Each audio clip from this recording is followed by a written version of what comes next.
Good morning, everyone. It is Holy Saturday. I hope that you guys are holding up okay.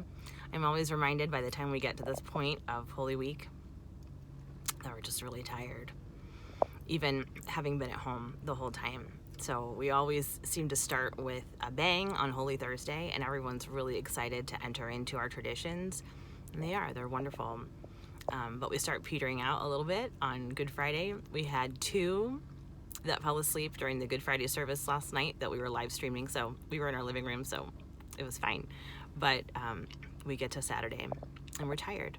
And the good news is that traditionally it's just a day of waiting anyway. You know, there are some things that we can do, but it's not as intense as the past few days have been. You know, and there's some things that we can do this evening, but they're really simple. And I feel like it's a really good measure to kind of take a breath today. So rest in that. We can make some preparations for tomorrow to get ready for whatever celebrations we're going to be doing. You know, for most of us, it's just going to look a lot different than usual, but it still can be beautiful. So the one thing that I wanted to touch on about the significance of today, if you get a chance, especially for adults, or if you have older children in the house that you guys can read through this together. The Office of Readings is from the Liturgy of the Hours. It's one of the prescribed prayers of the Liturgy of the Hours. And there are a bunch of psalms that get prayed through, and then there are always two readings. The first one is scriptural, and the second one is usually a writing of some kind from one of the church fathers. So today's reading, I'm always struck by it every year, and it always takes me right into the heart of what the church is commemorating today, which that Jesus has gone to collect our first parents and all those holy souls that have gone before him, that are waiting, and the gates of heaven have been closed until now. So you'll read in this beginning part that Jesus approaches and Adam calls out to all those with him, "May Christ be with you all." And Jesus responds to him, "And with your spirit." And Jesus comes and takes him by the hand and says, "Awake, O sleeper, and rise from the dead, and Christ will give you light." So it's just a beautiful thing to ponder today. I'm always encouraged that if Jesus is so interested in our first parents who fell, then he might be interested in me too. So just something to ponder today. Excuse me.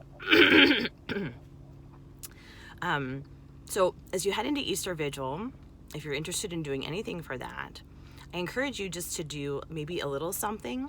So liturgically, the church says that there are at least 3 and up to 7 Old Testament readings.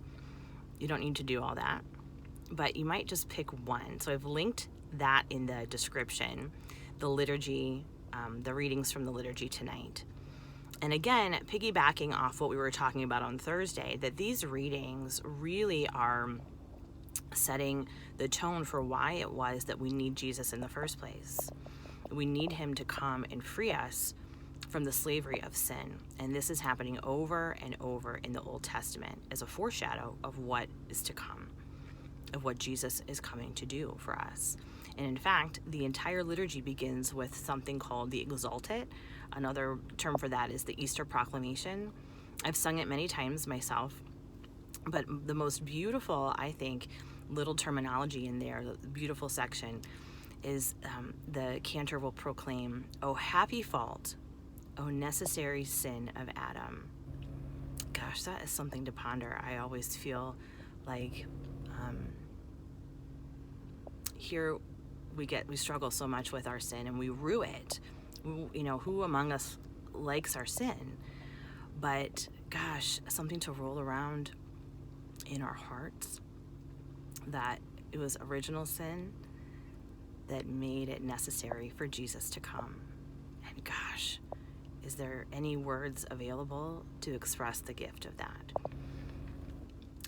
So the Easter Vigil is just a beautiful liturgy. If you're interested in live streaming it tonight, I highly suggest that you do that because it's very moving.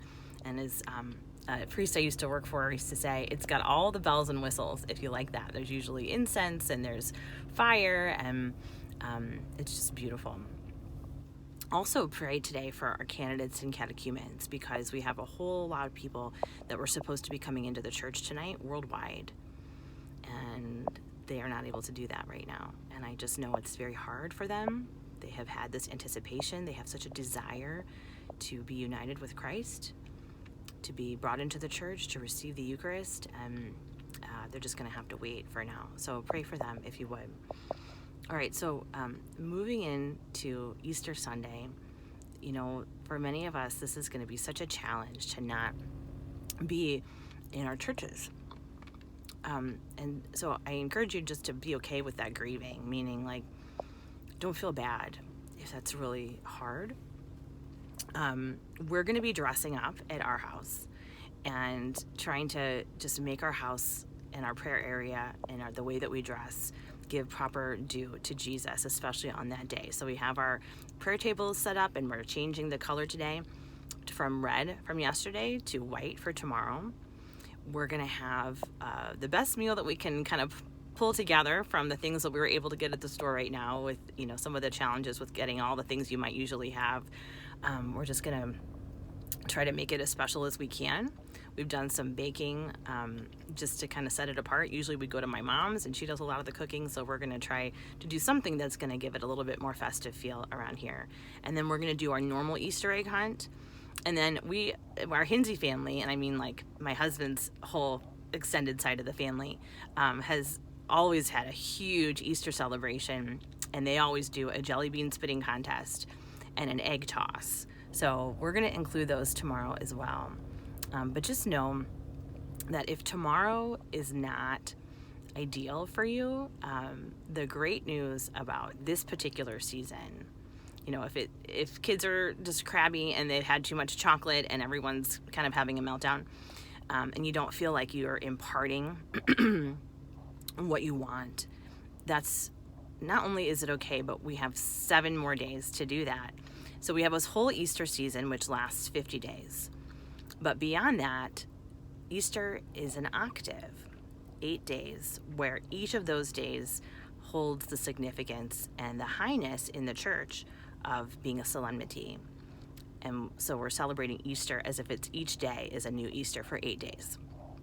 So you have some time to really impart anything that you would like to include in your family. I know for us that the most important piece is just making sure that we read that gospel. So if you're not interested in live streaming, just maybe reading the gospel for tomorrow. You can pray a rosary, or if your family has not done that before, or you have small children and you're thinking, oh my gosh, that would be super overwhelming for them, just pray 1 decade.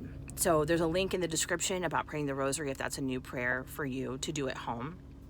Most of us have done that in some measure before. We have gotten really into the rosary in the past couple of years, and it's really had a tremendous impact on our family and really helped us to learn to enter into meditation on those mysteries a lot more. So, and we started that, just a quick side note about that, we started by just starting with 1 mystery.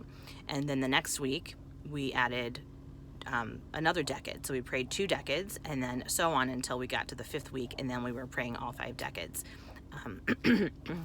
So it's really beneficial for prayer and for family life, and that's really been special for us.